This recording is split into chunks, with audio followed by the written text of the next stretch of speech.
ime Isus i Marija, dobro večer. Dobrodošli na otvorenje prvog Starfesta. I odmah na početku bi se zahvalio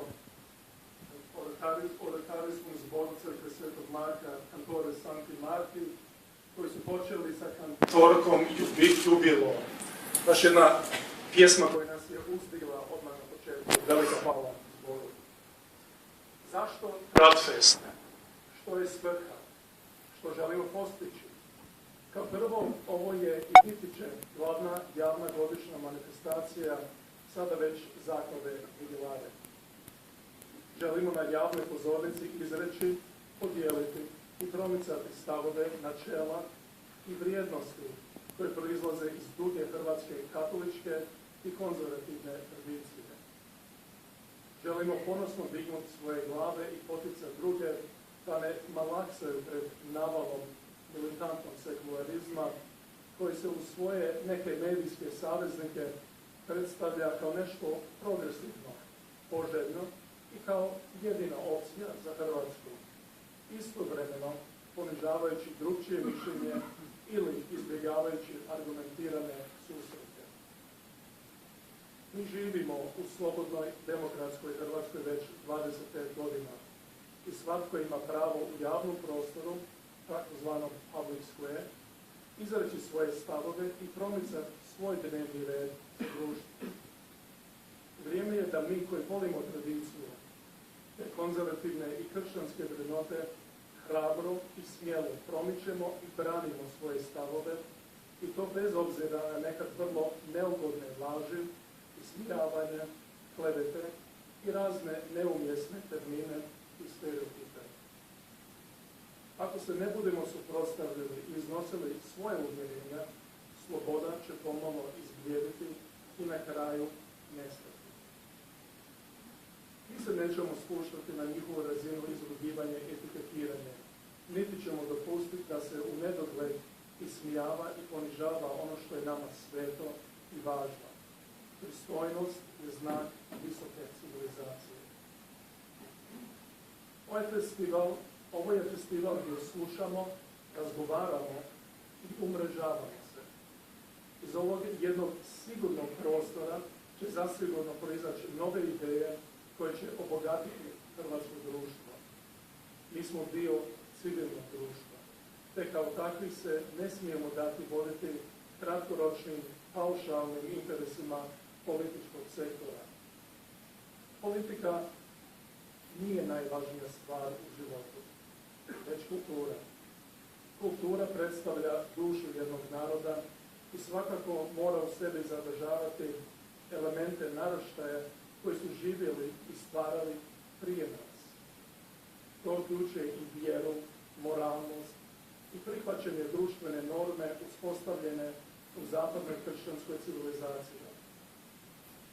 Pod pojmom kulture u Hrvatskoj smo, nažalost, mnogo puta imali nakaradne kreacije i pisanja koji su jedino opstajali radi priključenja na državnoj blagajni u kojoj smo svi uplaćivali poreze, a samo neki imali od toga korist.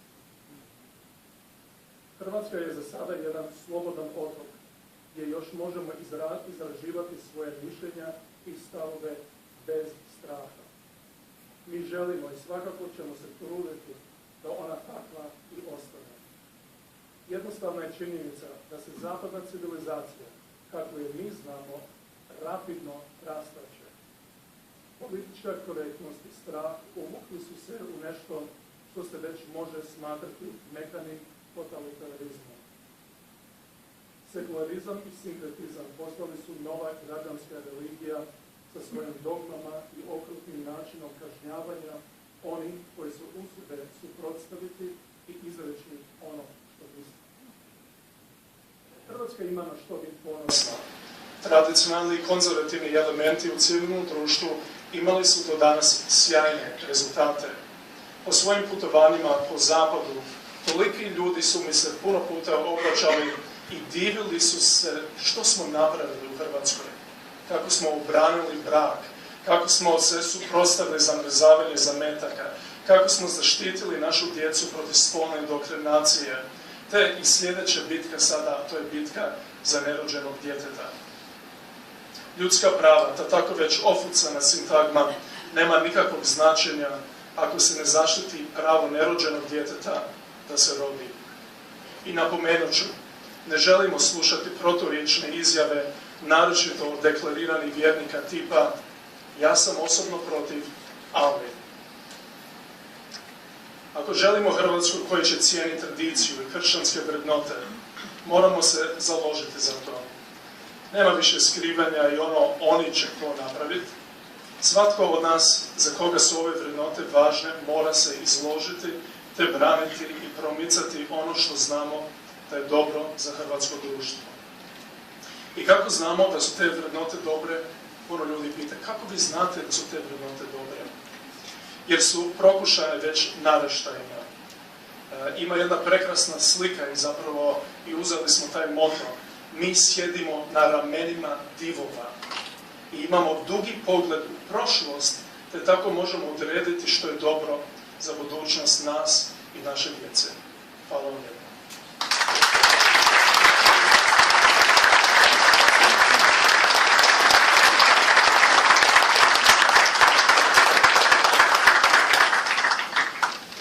Pozdravljam sve prisutne goste i zahvaljujem vam na dolasku, a posebno se želim zahvaliti i pozdraviti našeg glavnog gosta, njegovu eminenciju, kardinala Svete Rimske crkve, monsignora Raymond Leo Burke. On vas je.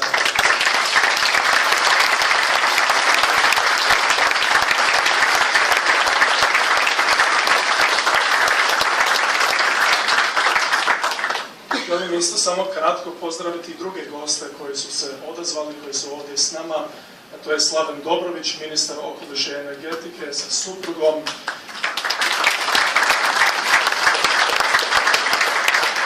Željko Tajnić, rektor Hrvatskog katoličkog sveučilišta. Možda dobro da pročitam onda na kraju.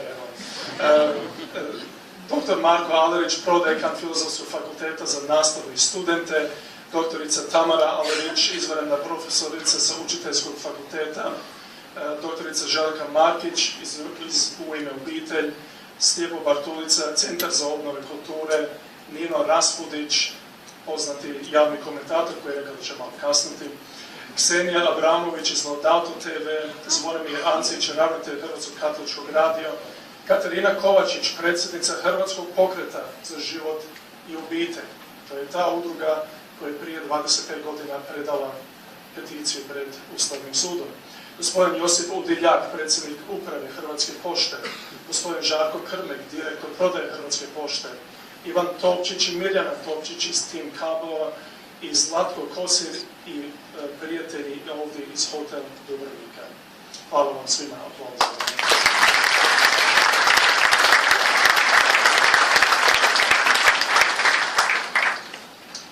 Drago nam je da je novi potpredsjednik vlade i ministar vanjskih poslova gospodin Davor Stier s nama večeras. Gospodin Stier, znamo da su vam ove ideje, tradicije, konzervativnih vrednota i kršćanstva blizu srca i priželjkujemo da ih pokušate na vama svojstven način integrirati u hrvatski politički život. Želim vam uspjeh u tome. Izvolite.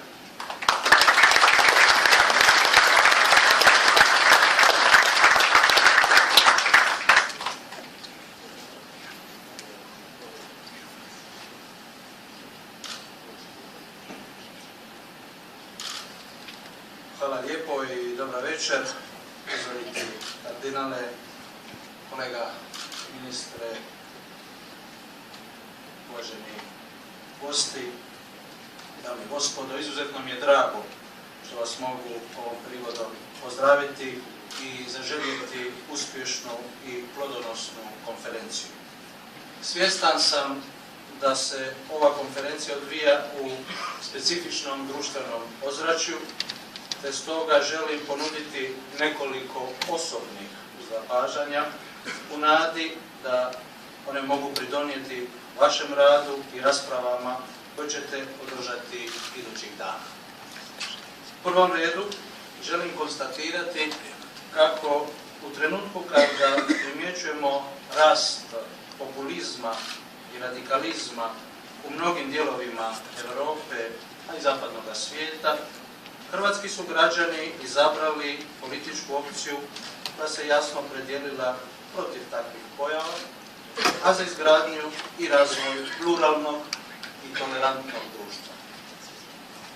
U tom i takvom društvu, u kojemu je dijalog vrlina, važno je također javno iskazati koje su vrijednosti za koje se kao kršćani zauzimamo, bez namjere da ih bilo kome silom namećemo, ali isto tako bez straha od stereotipnih napada na ideje koje se temelje na kršćanskoj antropologiji, odnosno na kršćanskom pogledu na ljudsku osobu, obitelj i društvo.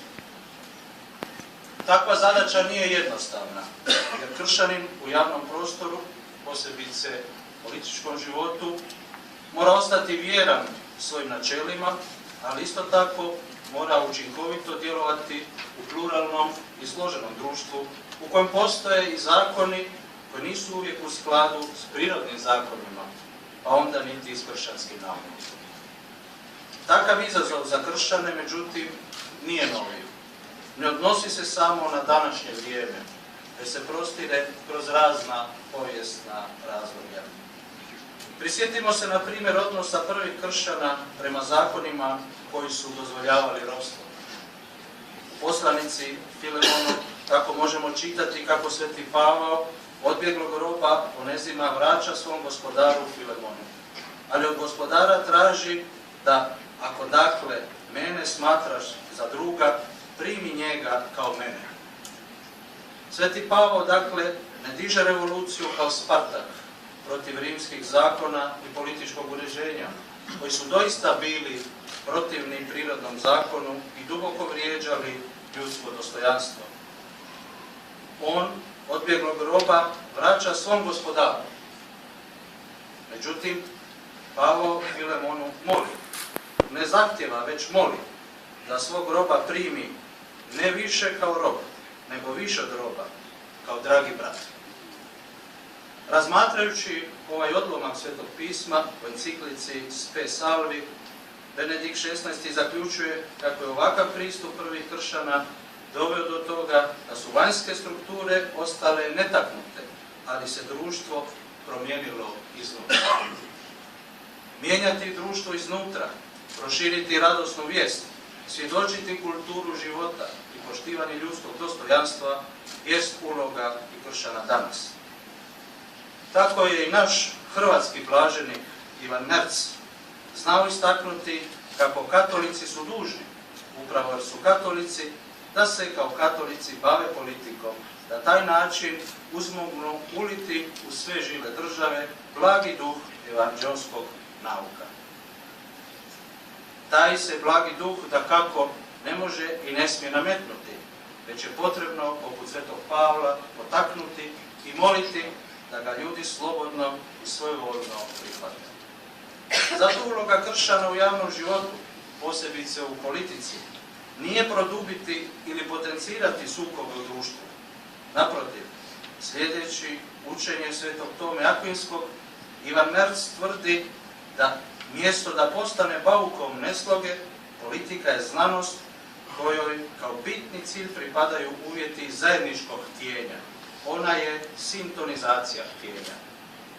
U tom pogledu kršćanin će u politici uvažiti realnost i prepoznati tenzije i sukob u društvu, ali će svoje djelovanje biti usmjereno ka Merzovoj sintonizaciji htjenja, ka bolje društvenoj integraciji, ka zajedničkom dobru na nacionalnoj razini, a u našem slučaju i u europskom pogledu.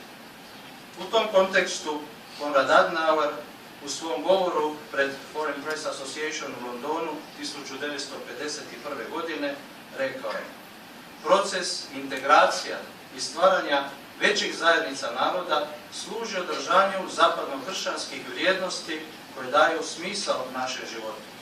Nadalje, on služi socijalnom napretku i materijalnom blagostanju, što se u demokratskom svijetu može postići ne u suprotnosti, nego u skladu sa slobodom osobe i naroda.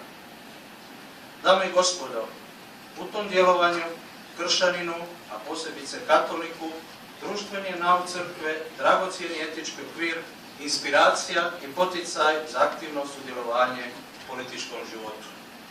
To se pak ne smije pobrkati s klerikalizmom, odnosno pokušajem da crkvena hijerarhija ili klerici upravljaju s političkim strankama, a preko njih i državnim strukturama. Tu nam Merz izričito kaže kako katolicizam nije povezan ni s jednom političkom strankom. I zatim citira encikliku Lava 13. Per grata nobis, citiram je ja.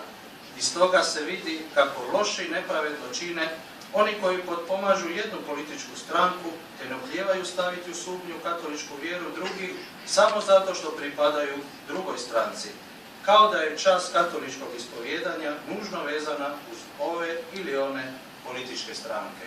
Kraj citata. Ova distinkcija između klerikalizma kao negativnu pojavu i inspiracije društvenog nauka crkve za političko djelovanje kršćana je vrlo važna i za razumijevanje suvremene kršćanske demokracije. Kršćanska demokracija prihvaća liberalnu demokraciju, ali se bitno razlikuje od liberalizma kao ideologije. Prihvaća višestranačje, trodiobu vlasti, vladavinu prava, odvojenost crkve i države, ali odbacuje materialistički individualizam i ekstremni sekularizam. Kao što komunizam u svom totalitarnom shvaćanju društva nije mogao prihvatiti autonomiju duhovne vlasti, tako ni danas ekstremni liberalizam i sekularizam ne prihvaćaju društvenu relevantnost vjere. Vjeru pokušavaju svesti isključivo na privatnu sferu, a od kršćana zahtijevaju da svoja kršćanska uvjerenja iskaže isključivo u crkvi ili u svom domu, ali nikako na javnom prostoru, a posebice ne na političkom prostoru. Tako krivo, netolerantno i isključivo shvaćanje koncepta odvojenosti crkve i države u biti ugrožava slobodu čovjeka i društva, negira samo ljudsku prirodu, jer je religioznost javna manifestacija vjere stvar prirode ljudske osobe. U knjizi koju je promovirao u Europskom parlamentu bivši irski premijer i bivši veleposlanik Europske unije u Washingtonu, John Bruton, vrlo je jasno objasnio kako je sekularizam jedna od prijetnji pluralizmu i demokraciji. Bivši Taoiseach, kao što Irci nazivaju svog premijera, tvrdi sljedeće. Smatram da dok god budu postojala vjerska uvjerenja, a sve upućuje na to da će ona uvijek postojati, sekularističko razumijevanje da vjera i politika moraju biti u potpunosti odvojeni je jednostavno nerealno, pa čak i naivno.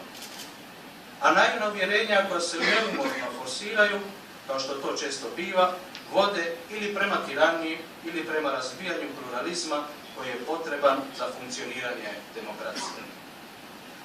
Zato je uključivanje kršćana u društvene procese koji će u politici i u širim društvenim aktivnostima zastupati svoja kršćanska uvjerenja bitno ne samo za kršćane, već za sve one koji se istinski zalažu za pluralizam i demokraciju.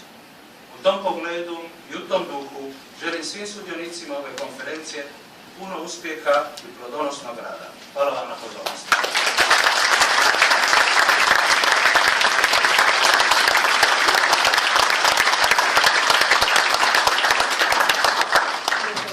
Hvala gospodinu Štieru na tim inspirativnim riječima. Priznam lijepo čuti takve riječi od hrvatskih političara. Naš prvi govor večeras je o Poljskoj. Ja inače volim Poljsku, bio sam mnogo puta. I drago nam je vidjeti kako se tamo trude implementirati jednu kulturu života, napose u potpunu zaštitu nerođenog života. Poljska postaje svjetlo nade na zapadu za kulturu života. Ali to se nije dogodilo spontano, niti preko noći. Imamo mnogo hrabrih pojedinaca iz skupina koji su uložili jako puno vremena, znanja i novaca u suprotstavljanju kulture smrti i militantnom sekularizmu. Jedan od tih pojedinaca je gospodin Slavomir Olejničak, koji vodi jednu od najvažnijih laičkih organizacija u Poljskoj, zvano Institut Piotr Skargi, i koji su bili duboko involvirani u novi zakon za zaštitu nerođene djece. No, gospodine Oljenčak će vam više o tome. Gospodine Oljenčak, izvolite. Your Eminence, dear friends, ladies and gentlemen, thank you very much for your invitation for this excellent meeting, Traktfest, Feast of Tradition. I was asked to speak about defending Christian principles of public life, with some remarks on pro-life campaigns which happened last time in Poland. At first, I would like to give some premises and wider orientation for you regarding these matters. First, I have to raise the issue that what is the role of Catholics, lay Catholics, in public life at the beginning of 21st century. Because we face the process of de-Christianization of our societies, of our civilization. And many sociologists, they say that it's a determined process, like Marxists, for example. But it's not true. It's not spontaneous, neither determined by history. The process is organized by men. And that's why it was called by Professor Plínio Correa de Oliveira as the anti-Christian revolution. So we have to know that maybe some processes, you think that some manifestations, public manifestations become spontaneous. No, they are usually organized. So and we have to know that some people can think that wedding is organized spontaneously. It's not organized spontaneously. You have to prepare a plan, a whole project, to invite guests, to prepare the whole party. So, and it's not a conspiracy theory of history. It's just the facts. If something is happening, even we don't see it, somehow managed. So also we see that this process of destruction of Christian civilization and the church, we can face many stages for the last 500 years, and I recommend you to read a very interesting book of Professor Plínio Correa de Oliveira, Revolution and Counter-Revolution, and I hope that soon will be published in Croatian as well. Another point I would like to mention is the loss of the militancy spirit among lay Catholics after Vatican II. This tendency to make a dialogue with contemporary and revolutionary world make a certain lukewarmness in face of revolutionary initiatives, especially sexual revolution, approval of sex education, abortion, same-sex unions. In many cases it was even approved by Christian Democrats.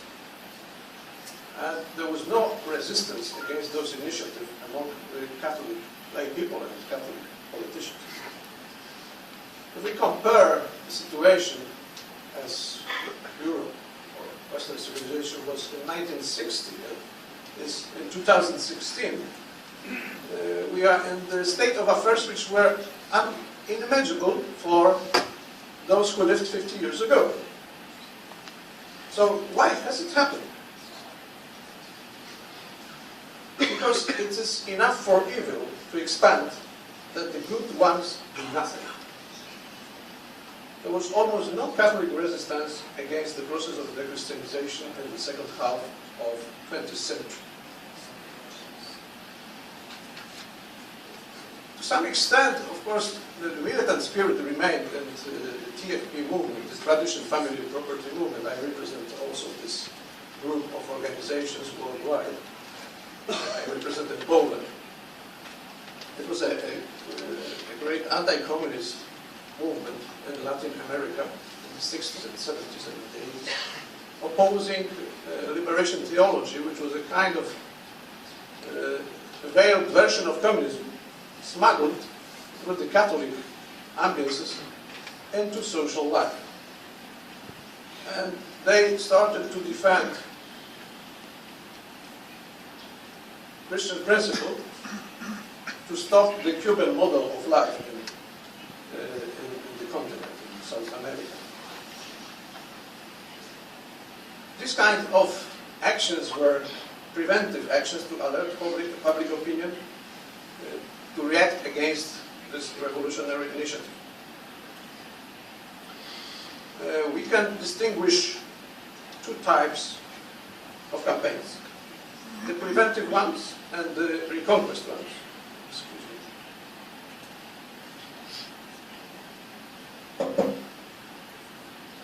The preventive ones are much easier because we try to stop revolutionary initiatives. As it was in South America in the 60s, they tried to expropriate the owners with land reform. As the owners wanted to do it, and we suffered a lot from land reform in those countries, in our countries like Poland and Croatia. So we know how this model works, in fact. Shortage of food and other goods.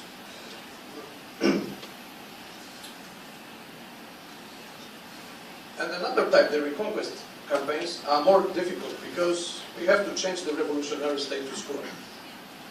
So, for example, the campaign against same-sex unions can be an example of preventive action in Poland, because we managed to stop those initiatives to legalize union between homosexuals. But unfortunately, I don't have too much time, so maybe there will be another occasion to speak about this issue. Much hotter issue now is the campaign to abolish abortion completely in our country. So as I said, the abortion campaign is a kind of reconquest campaign to re-establish Christian principles in public life. First, I would like to give a certain historical background. This big achievement which is now presented, the abortion is a big achievement of progress in the contemporary world. In fact, it has a totalitarian background. The first time abortion was imposed in Poland by Adolf Hitler in 1943 to get rid with the Slavic nations.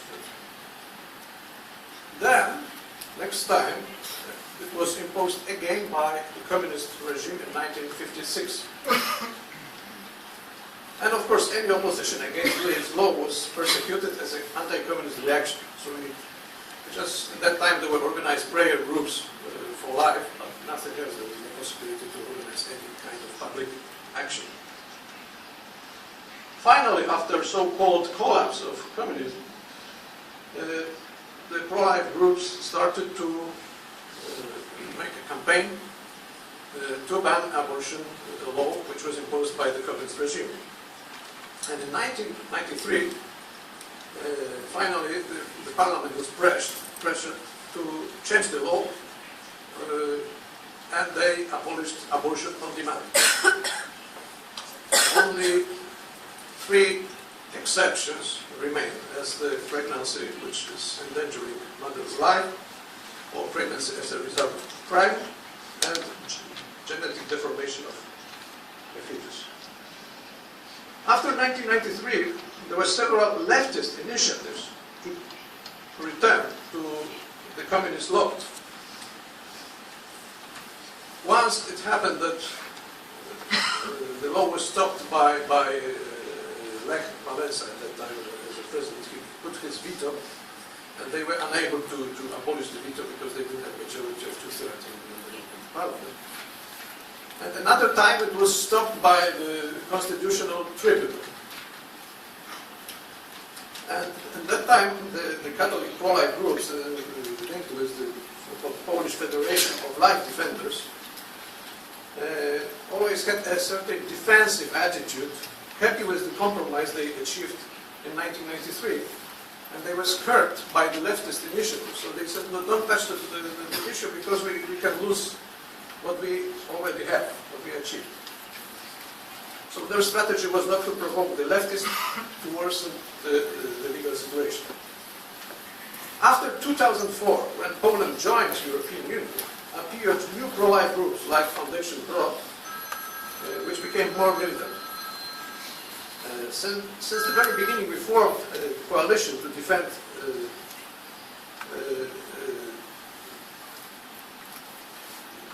the right to life, but not as a defensive strategy, but counter-offensive strategy. So we started actions on the streets, like marches for life and family.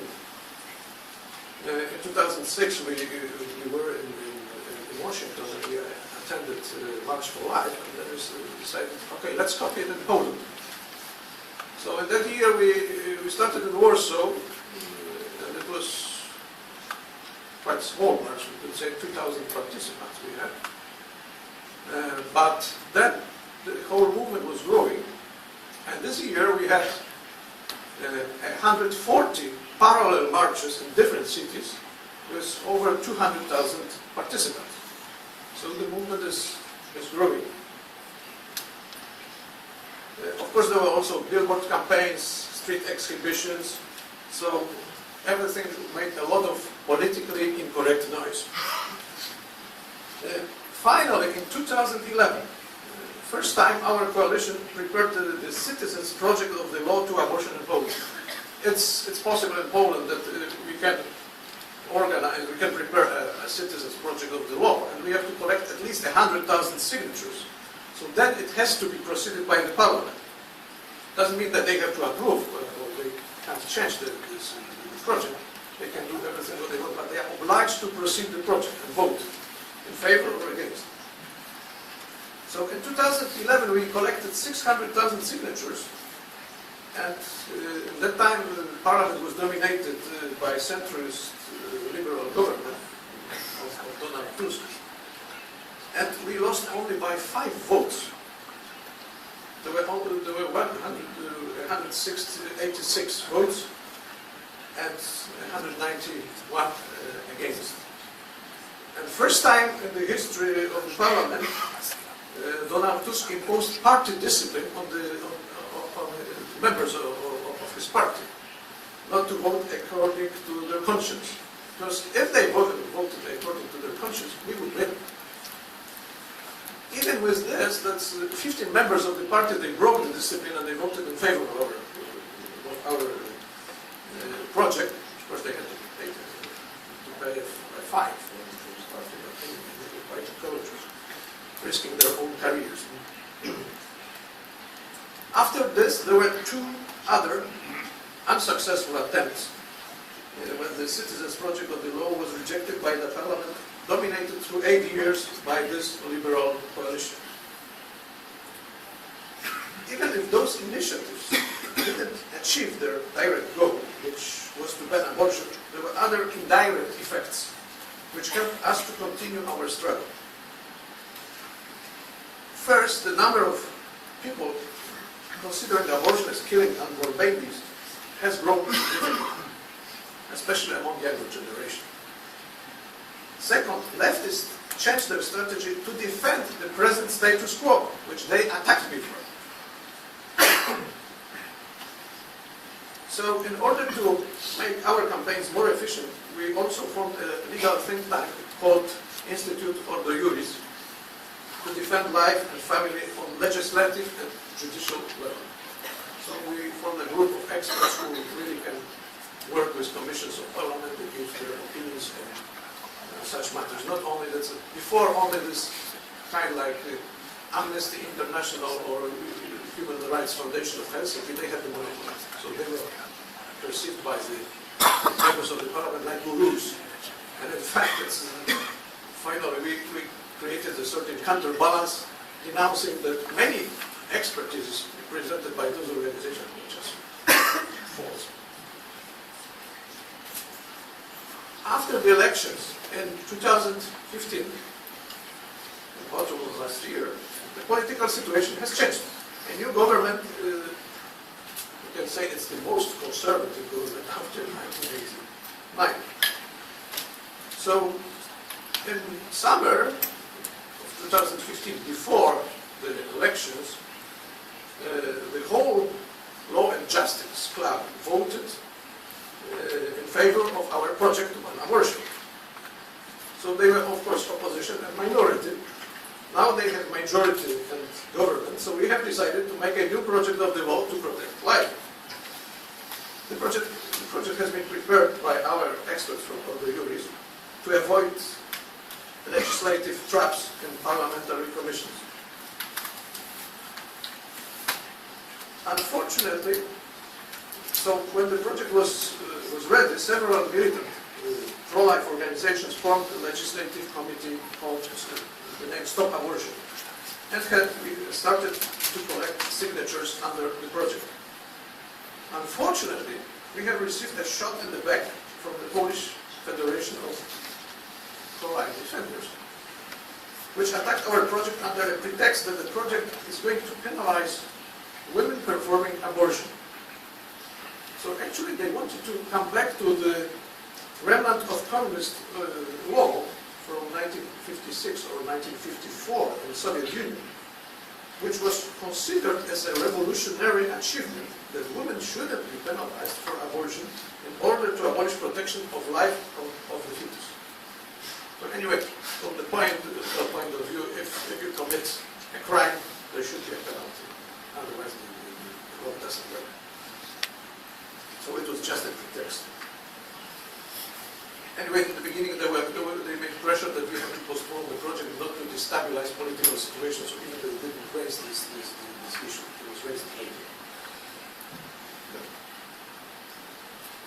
They also managed to mobilize some bishops against the project, and officially there was an announcement of the Conference of Polish Bishops, who took an ambiguous position.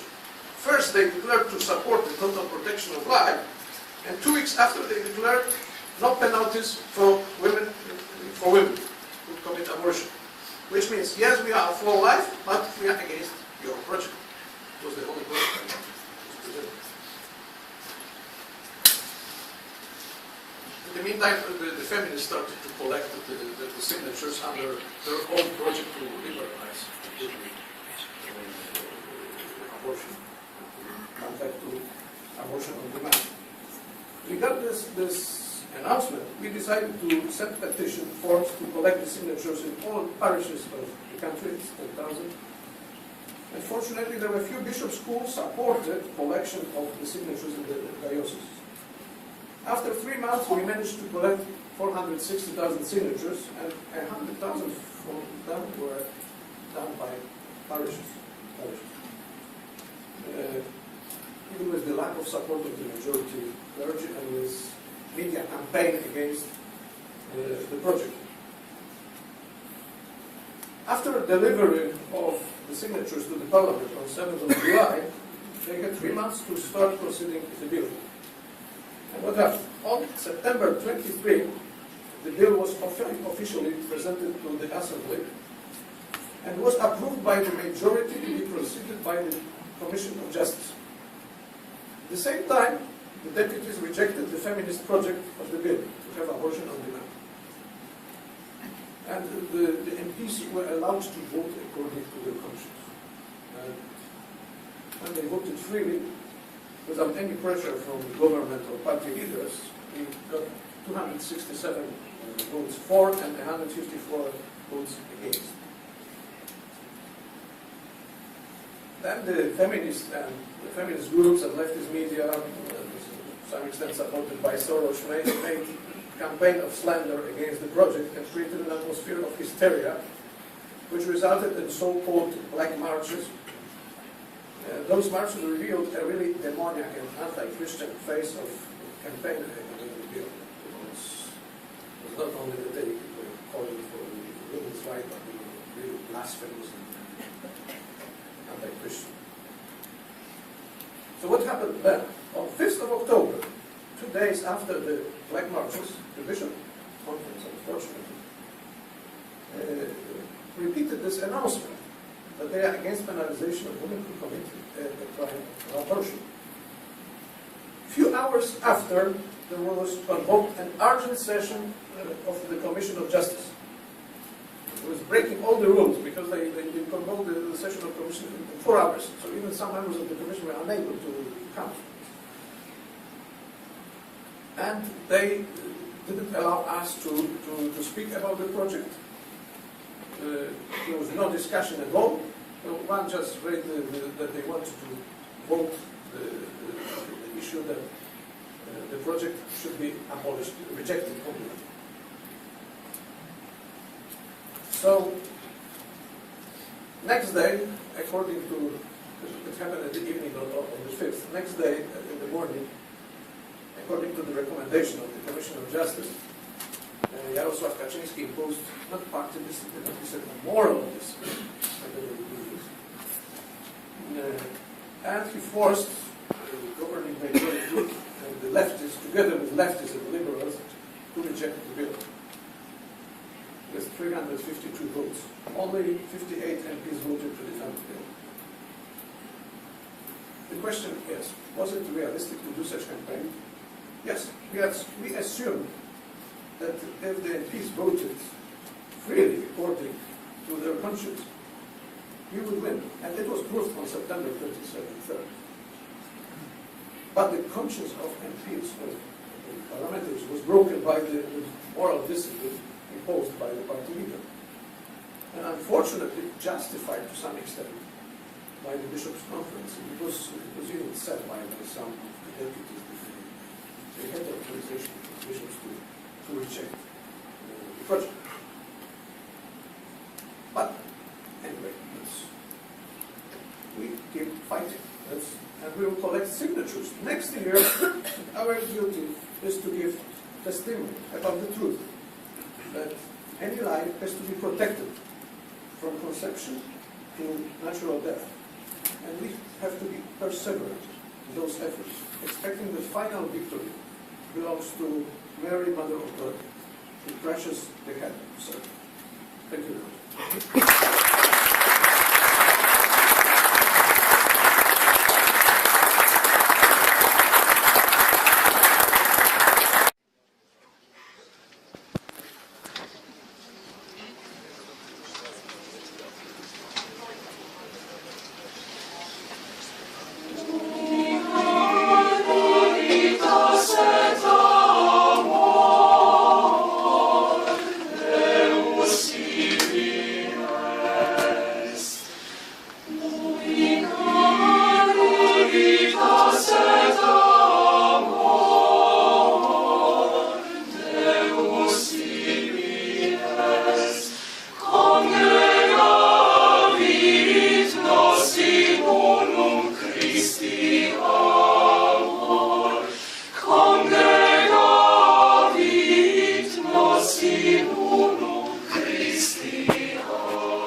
On se ispričava što ne može biti ovdje, tako da ću ja kratko uvesti eminencu.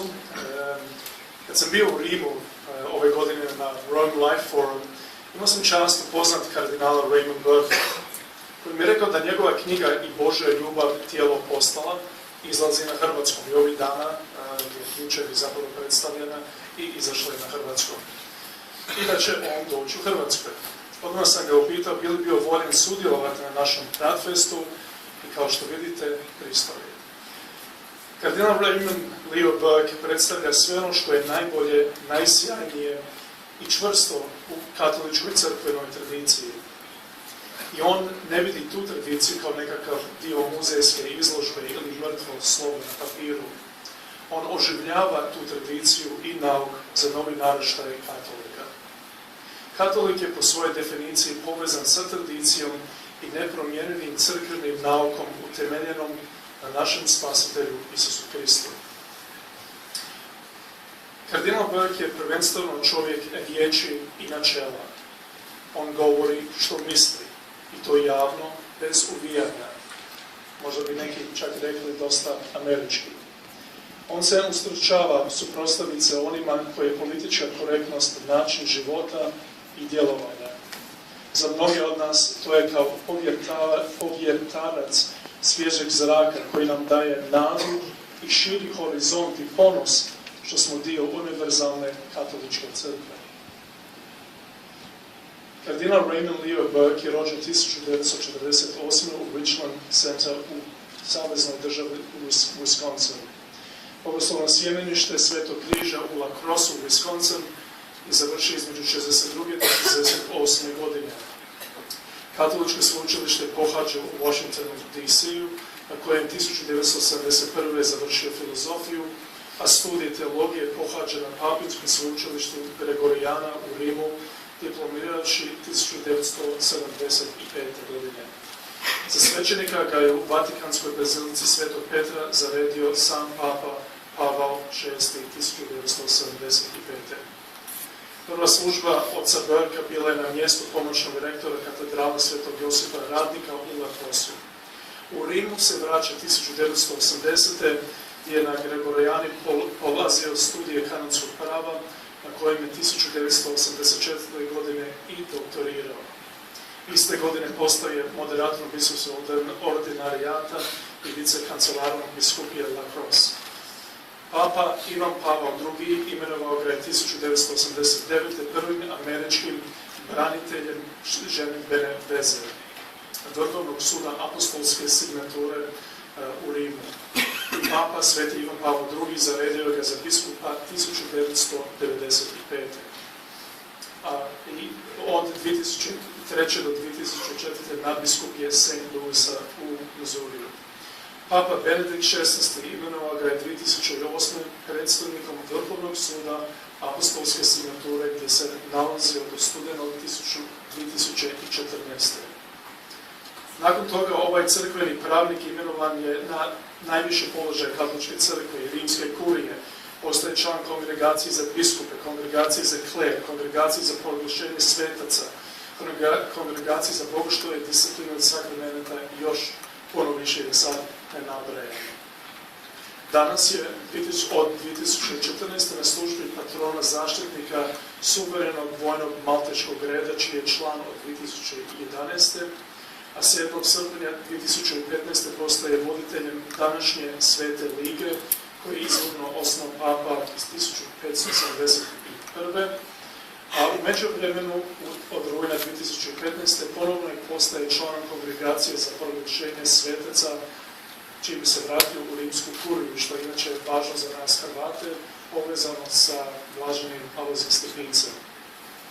Kardinal Burke ima vrlo jasna gledišta oko aktualnih vrijednostnih pitanja, to je stoji u potpunosti na tragu nauka katoličke crkve o različitim temama, poput pobačaja, homoseksualnost, braka, radikalnog feminizma u crkvi, pričesti kod civilno razvedenih parova, eutanazije, manipuliranje ljudskim zamecima i prisutnost katoličkih vrijednosti u društvu i ulozi katoličkih političara i javnih djelatnika. Večerašnji govor je naslovljen Evanđelje života i nova evangelizacija. Vaša eminencijo, dobrodošli, izvolite.